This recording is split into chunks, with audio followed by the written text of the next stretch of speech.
Hello my friends, Sean Ferrick here, and today's video is brought to you by Star Trek Fleet Command. Hooray! More on that now in a second.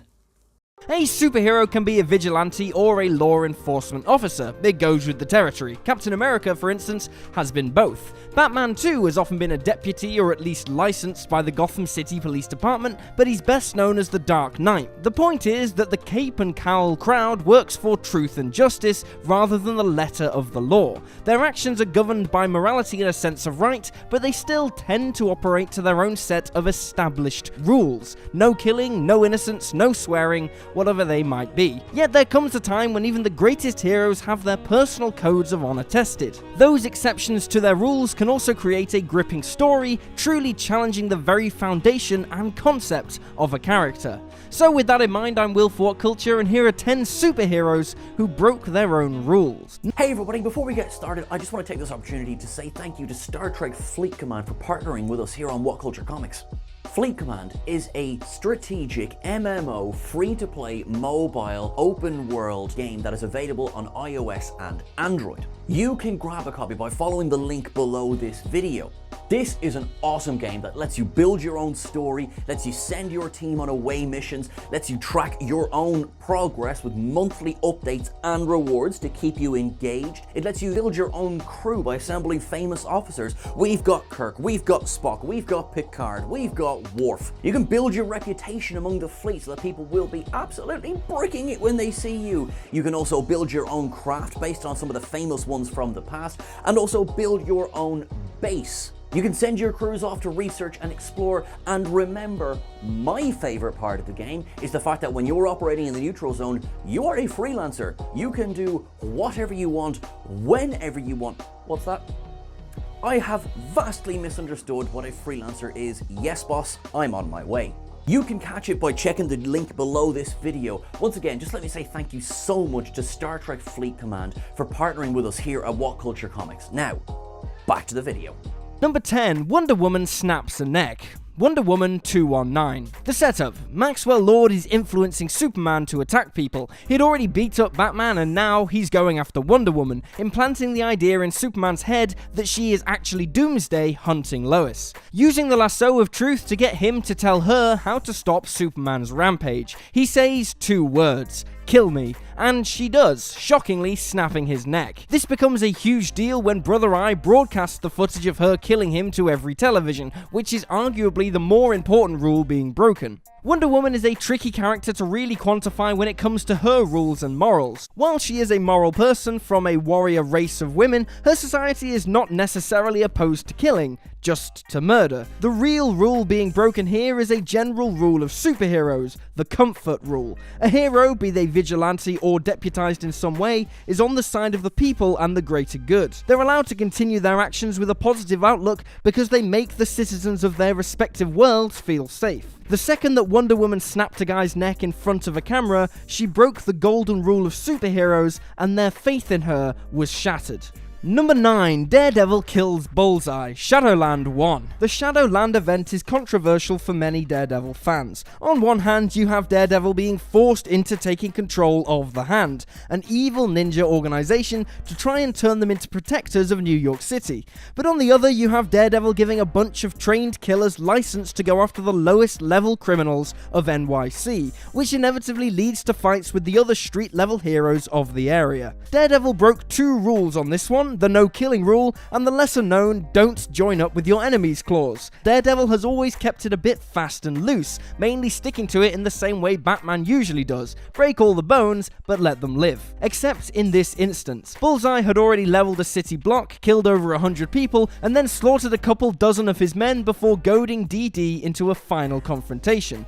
Tainted by the darkness of the Hand, Daredevil breaks both of Bullseye's arms and shoves a sigh through his chest. Number 8. The Flash screws up the timeline. Flashpoint. Jay Garrick, Barry Allen, Wally West, Bart Allen, and every other speedster in the DC universe has, to put it delicately, made the timeline scream in unbridled agony multiple times in their history. The most obvious occasion of this particular infraction is Flashpoint, the event that rewrote the entire DC universe to bring about the New 52. That whole 5 years of comics happened because Barry went back in time and stopped the Reverse Flash from killing his mother. other. The verdict is still out on how Mar Allen being alive caused a war between Atlantis and Themyscira, but wibbly wobbly, timey wimey, and all that nonsense. Number 7, Cyclops becomes a mutant terrorist. Avengers vs. X-Men. Even people who have never read comic books know about Professor Charles Xavier's goal with the X-Men, to create a world where mutants aren't feared and can live in harmony with humans. It's the core principle pushed in all of the X-Men franchise. But Cyclops was never allowed to see the world beyond that ideal.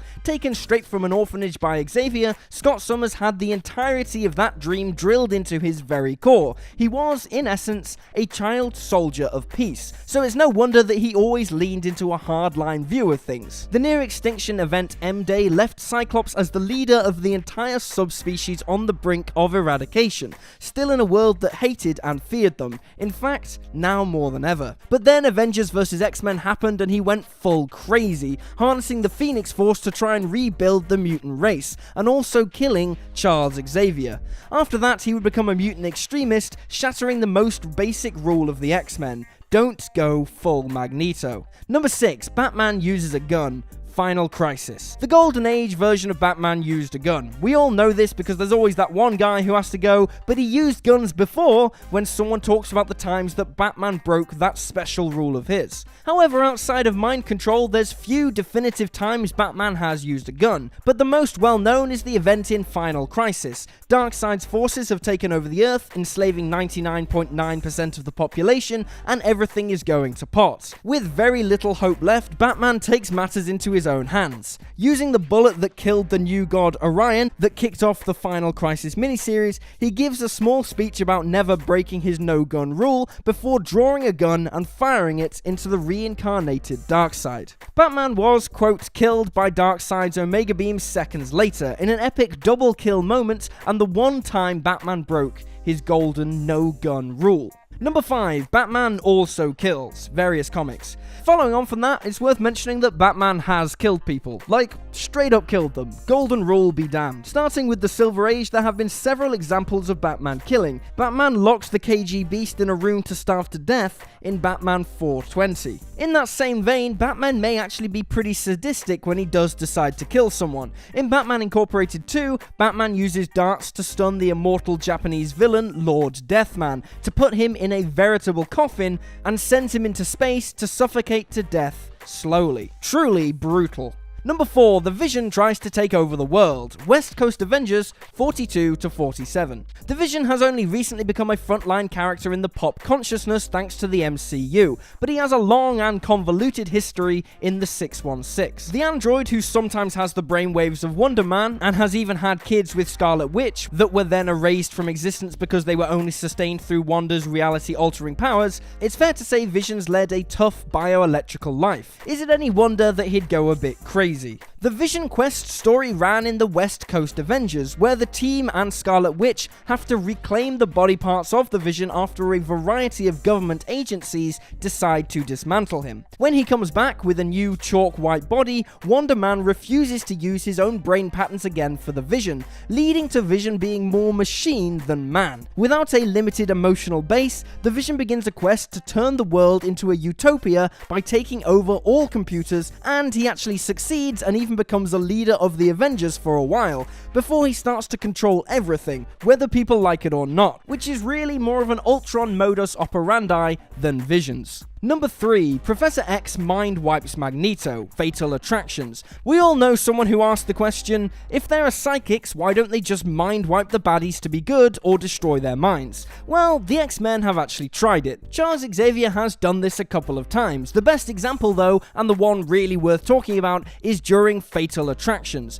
Magneto comes back from the dead to leave his acolytes against the X-Men again. This, paired with the fact that Colossus has given up on Xavier's dreams and actually joined the acolytes, and Wolverine's adamantium being ripped from his body, pushes Xavier to mind wipe Magneto, leaving him in a coma. It's the one time Xavier broke the no mind wipe rule and actually felt bad about it. Number 2, Spider-Man kills MORLUN, Spider-Man the Other. With great power comes great responsibility has become a defining line in pop culture. Even people who have never read Spider-Man know the line. Spider-Man, meanwhile, has forgotten the responsibility aspect of that when it comes to collateral damage on numerous occasions, resulting in the deaths of a few villains and loved ones. The 2 direct times that Spider-Man has killed has been the finisher in Amazing Spider-Man Annual 5, a Red Skull assassin who Spider-Man blew up with his own missile. The other from Spider-Man the Other is MORLUN, a villain that Spider-Man, a half spider at the time, actually eats.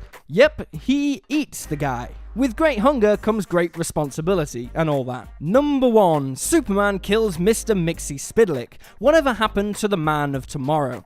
Truth, justice, and the American way. That's the staple tagline for the big blue Boy Scout. And apparently, according to Superman, nowhere in that modus operandi is a clause about not murdering people. Perhaps the most impactful time, however, occurs in Alan Moore's Whatever Happened to the Man of Tomorrow. Mr. MXYZPTLK has grown bored of being an annoyance to Superman and starts killing off key people in Superman's life. Superman retaliates by trying to send him to the Phantom Zone, knowing that Mixie would try and escape and that doing so would rip him in half, killing him. This is probably Superman's most important kill because it is the last Silver Age Superman story, and by the end, Clark Kent depowers himself out of guilt. It may not be the most brutal death Superman has caused, but it had the biggest impact. And there you have it, folks, 10 superheroes who broke their own rules. Feel free to drop this video a like if you enjoyed it, and drop me a follow on Twitter at YouSlyDogU. I'm Will for What Culture, thanks for hanging out, and I'll see you next time.